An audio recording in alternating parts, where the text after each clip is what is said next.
Be seated and pick your Bibles with me as I read 1 Kings chapter 19. I read from verse 3.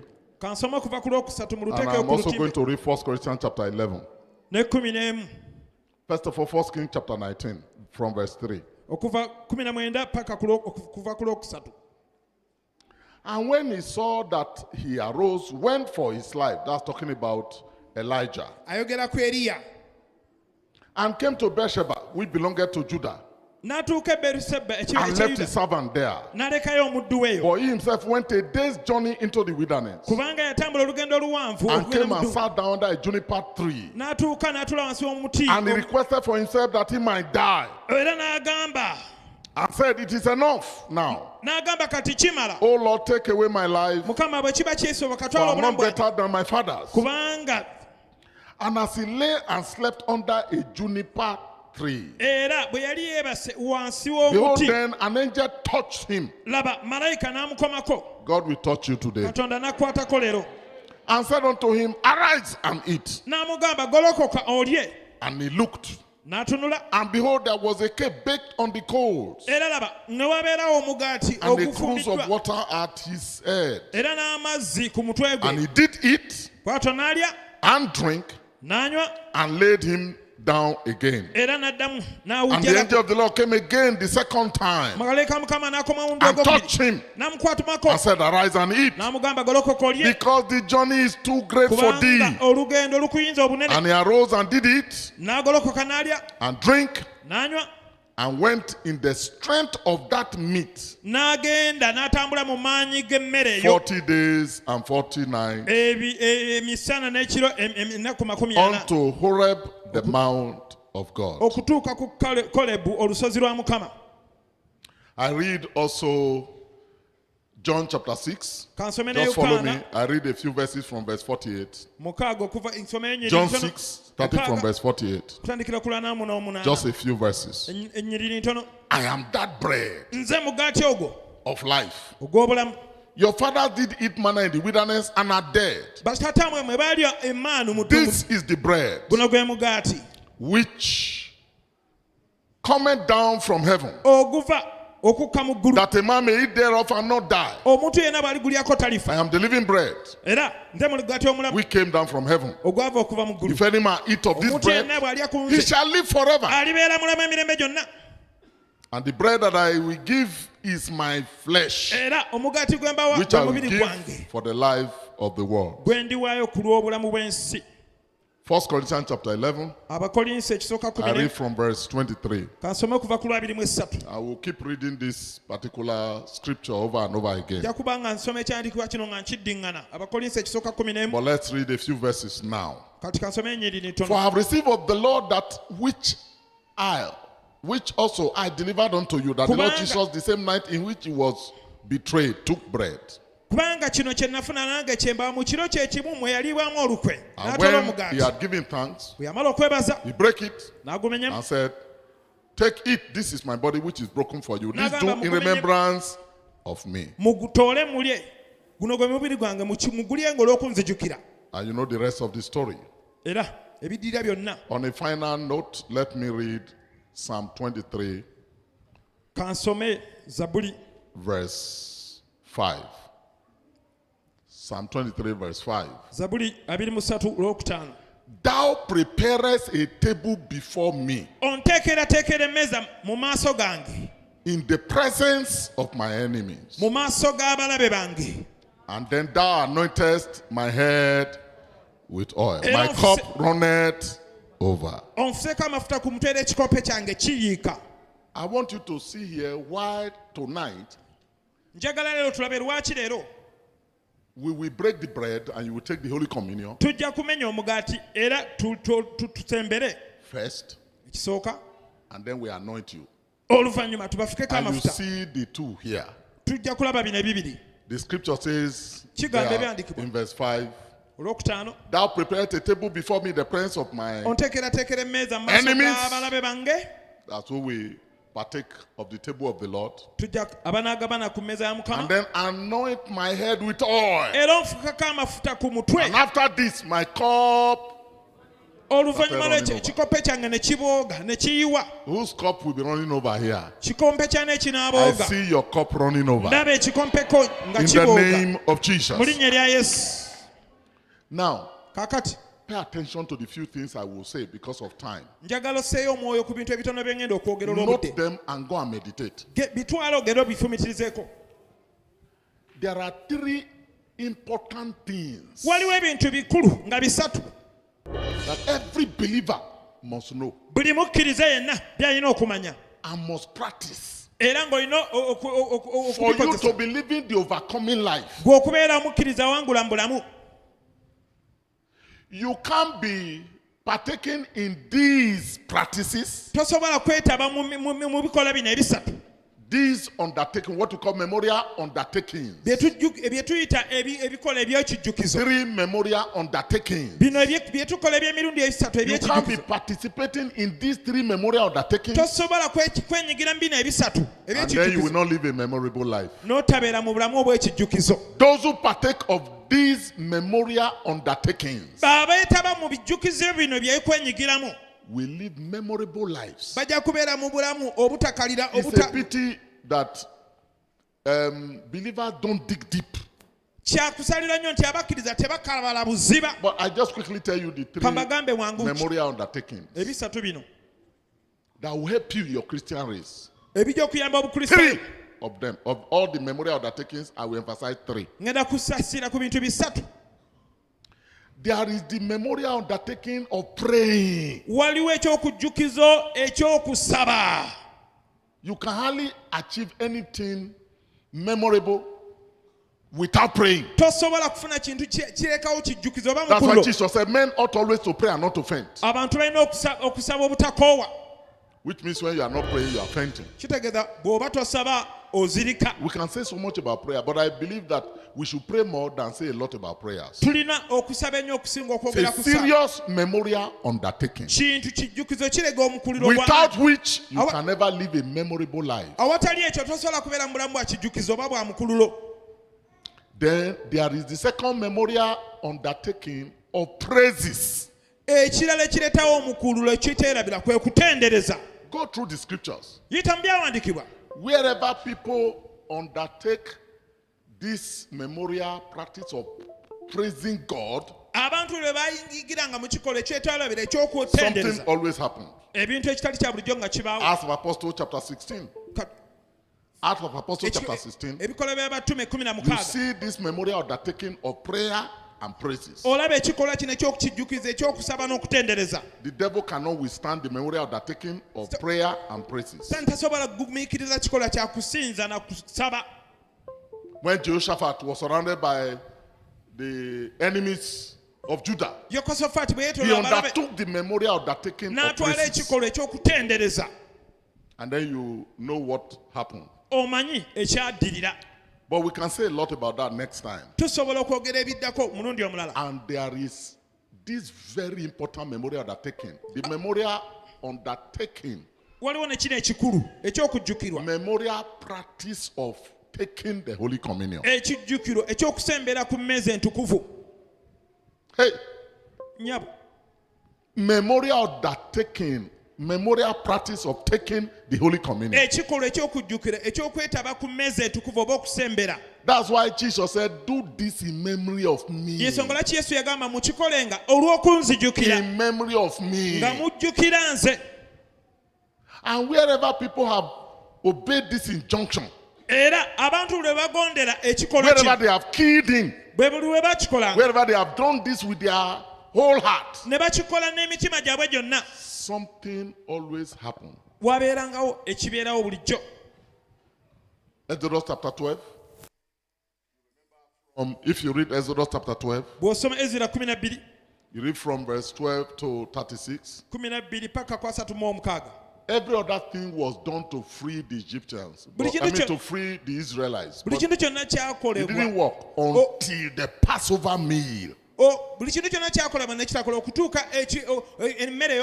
And nothing could hold them down. And that was why when Jesus was going, he said, let me show you a secret. Be doing this as often as you can. Be doing this as often as you can. And then you will see what will happen. No wonder in the early apostolic era, if you read the Acts of Apostles from chapter 2 to around chapter 12, they were always breaking bread, partaking of this memorial practice, memorial undertaking. And their lives never remained the same again. So when you come to take the Holy Communion, please value what you are partaking in. Because the Holy Communion table is, or Holy Communion meal is not a religious snack. It is one of the vital ministries of the Holy Spirit in the New Testament. That's why you see the Bible calls it the Last Supper. We don't take it as breakfast. And we pay due attention to taking the Holy Communion. If you value what we are going to do tonight, you will from now on be living a valuable life. The Holy Communion, the Lord's Supper, is a commemorative memorial. That's why you see, when I talk of memorial undertaking, there are things you do that become a memorial in the presence of God, that become a monument in the presence of God. You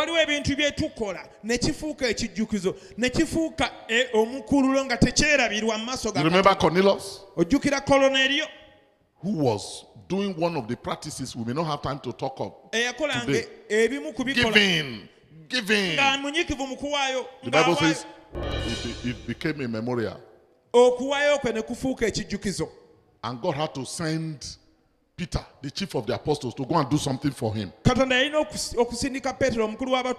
see God dispatching angels to meet your need today. In the name of Jesus. So the Holy Communion is very important. You are not taking an ordinary meal this evening. It's a meal that can set you on a wonderful lane in life. That's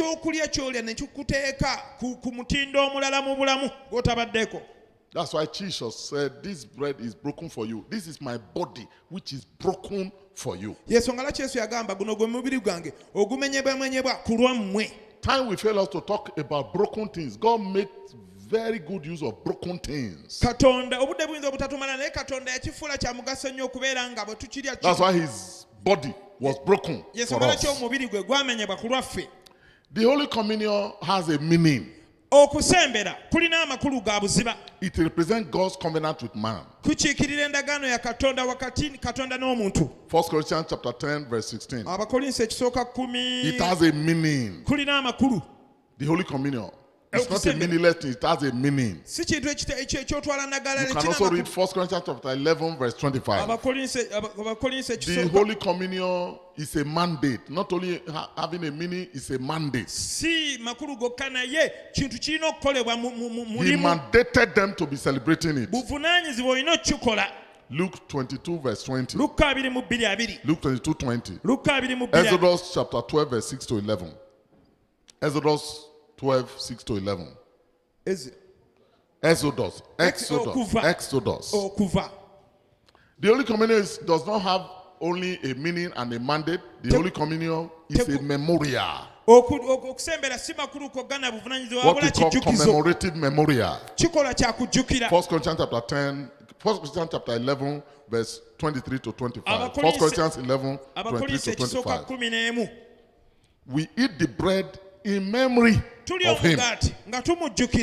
The Holy Communion is not only a memorial, it has a mission. Because it's a constant reminder of the sacrifice that Jesus paid for our sins. And the Holy Communion has a ministry. Era okusembera ku mmeeza entukuvu kulina So obuweereza. the Holy Communion has a meaning. Okusembera kulina amakulu. It's a mandate. Mulimu semalimu. It's a memorial. Kijjukizo. Has a mission. Kulina obuweereza. Obutume. Has a ministry. Kulina n'obuweereza. Is this meal that we call the restoration meal? I'm going somewhere. Kino kyekijjulo kye tuyita ekijjulo ekikuddizaawo awantu awamu. For those who really desire restoration, eri abo abeetaaga okuddizibwawo, when you partake of this meal, bw'oneetaba ku kyokulya ku kijjulo worthily, mu ngeri y'ekigambo, with repentance, n'okwenenya, with the spirit of holiness, n'omwoyo w'obutuukirivu, this will restore you to your rightful position. Kino kijja kutwala mu kifo kyo kyennyini ekituufu. And that is what you see in 1 Kings chapter 19. Kino kye tulaba mu Bassekabaka ekisooka 19. Just like many of you have been busy, you are in ministry, some of you now are from some villages, some cities. You know, sometimes you feel weak. Sometimes you feel discouraged. Yensonga lwaki abamu mutawaana muli eno mu kibuga mu kyalo mukola obuweereza ebiseera ebisinga otuuka n'oggwamu amaanyi n'onafuwa n'otenderera. Especially when things are not working as you desire, n'okusingira ddala as you expect. nga bitambula nga tebitambula nga bw'ebisuubira. If you take this Holy Communion bw'onootwala okusembera kuno okw'emmeeza entukuvu with the right spirit, n'omwoyo omutuufu, God will restore zeal into your life. Katonda ajja kukomyawo embavu mu bulamu bwo. He will restore strength into you. Ajja kuzzaamu amaanyi. You will receive the encouragement you desire. Ojja kufuna obuvumu n'okuzibwa amaanyi kwe weetaaga. Elijah, who did mighty things, Eliya eyakola eby'obuzira eby'amaanyi, at a point he was really discouraged. Ekiseera kyatuuka n'aggwamu amaanyi. That he became the man who requested for death. N'abeera omusajja yatuuka ku kigere ky'okugamba ye senga So God, I don't want to live anymore. sikyalina mugaso gwa kubeera mulamu. And God said, you don't know anything. Katonda n'amugamba tolina ky'omanyi. God said, I will give you something to eat. Nja kukulozaako ku jjalibu. And then I will see how you will die. N'endaba bw'onoofa. Because remember in John chapter 6, the Bible says, this is the meal. When you eat it, it perpetuates eternal life in you. Bw'olya ku kijjulo kino kikomyawo obulamu obutaggwaawo mu bulamu bwo. So this is the meal that you eat and you will not die. Kyekyokulya ky'olya n'otafa. And so when he was running away from God, he got to a place, said, kill me, I'm ready to die. Bwe yali adduka kuva eri Katonda n'agamba nze neetegeeza okufa nettira nveewo. God sent this restoration meal that you are about to take tonight. Katonda n'asindika ekyokulya kino ekizzaawo ky'onootera naawe okulya. So the meal was baked and broken for him to eat. Ekyokulya ne kifumbibwa ne kimenyebwa gy'ali. And you know the life that he lived after that meal. Era otegeera obulamu bwe yafuna ng'amaze okulya. 2 times the Lord said, eat. Mirundi ebiri nga Mukama agamba lya n'alya. Eat, he ate. Weeyongeze n'addamu n'alya. And after then, Elijah became the only man who requested for death. Until today, he has not seen death. Ye musajja yasaba okufa n'okutuusa kati tetulabanga ku kufa kwe. Till today. Paka ne kati onoonya entaana ye togiraba. Something turned around in his life. Waliwo ekyakyusa obulamu bwe. Something will turn around in your Ekintu life. kigenda kufuusa obulamu bwe kifuula nnenge. Discouragement will no longer hold you down. Okumalibwamu amaanyi tekugenda kufa. Sicknesses will no longer hold you down. Endwadde tezigenda kuteeka wansi. Those diseases that want to kill you will be powerless over your life. Ennyambe zonna In the name of Jesus. zigenda kuba tezirina maanyi mu bulamu bwe mu linnya lya Yesu. So he took the meal. N'alya ekyoggulu. The man didn't want ministry anymore. N'abeera nga he did more n'akola obuweereza okusinga bwe yali than akoze. what he did before. Okusinga bwe yali akoze. Anointed more prophets. N'ayita bannabbi bangi. Anointed kings. N'afukako bakabaka amafuta bangi. And when he fulfilled his ministry, Era bwe yatuukiriza obuweereza bwe. God said, you are not going to die. Katonda n'amugamba osaaga tojja kufa. He was taken up in glory. N'atwalibwa mu kitiibwa.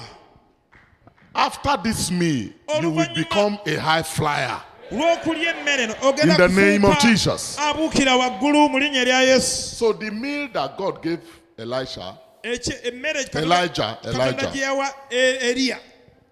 has the following. Number one, the meal gave him rest. After this meal today, you will have rest from troubles, rest from trials, rest from tribulations.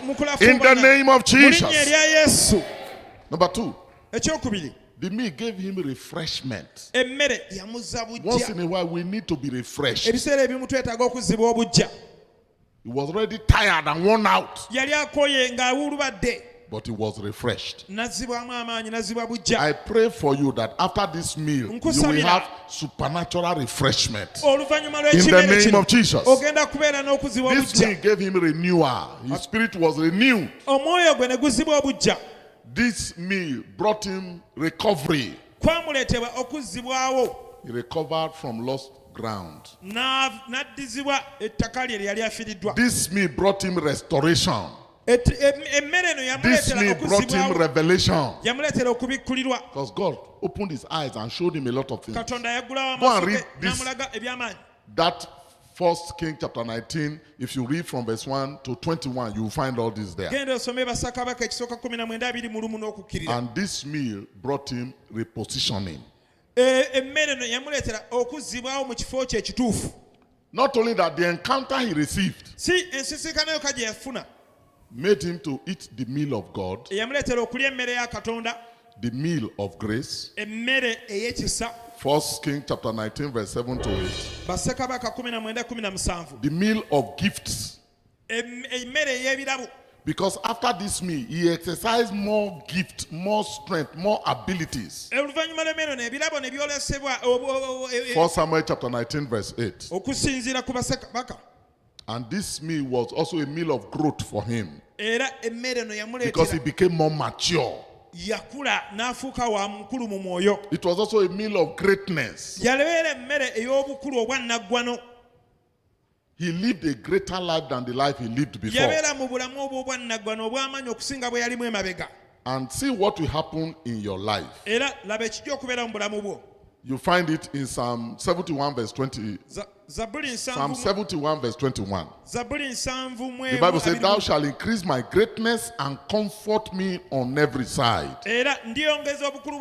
When you partake of this meal, God will increase your greatness. And He will comfort you on every side. Who am I talking to? Maybe I'm just talking to one lady here who will have his or her greatness increased. If you are the one, jump up and shout hallelujah.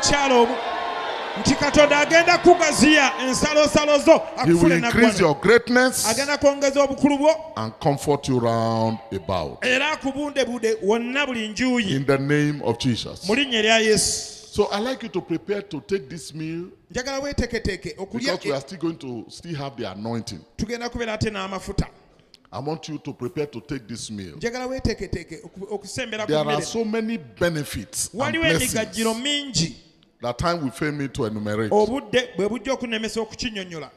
But I want you to know that the meal you are about to take is not an ordinary meal. And you must not take it unworthily.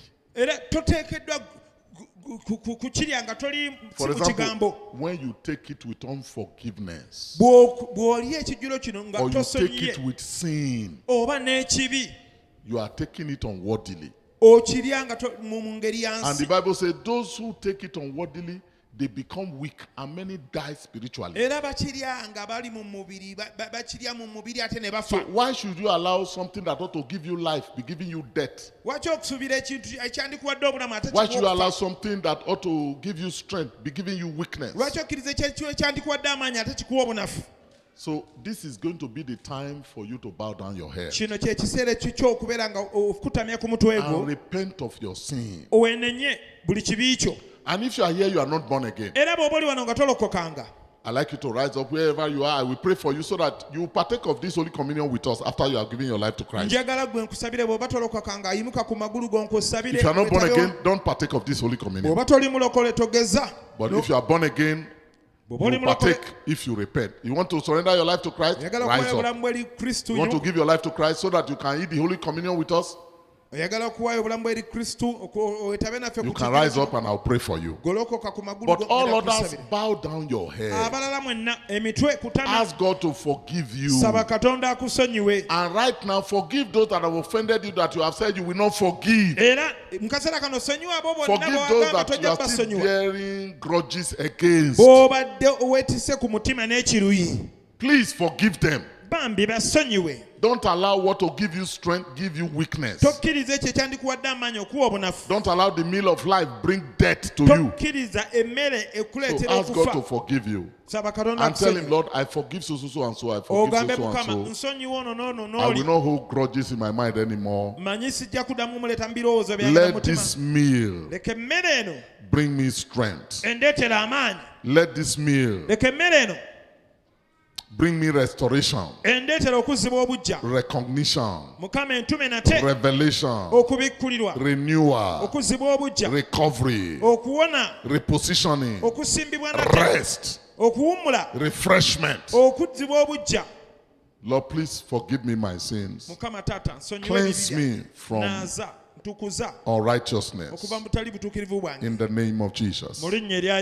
Thank you, Father. In Jesus' name we pray. And Lord, I pray for all those who have indicated that they are surrendering their life to you. Anyone that truly yield to you, forgive such the sins. Write them in the Lamb Book of Life. Let all things pass away and all things become new. In Jesus' name we pray.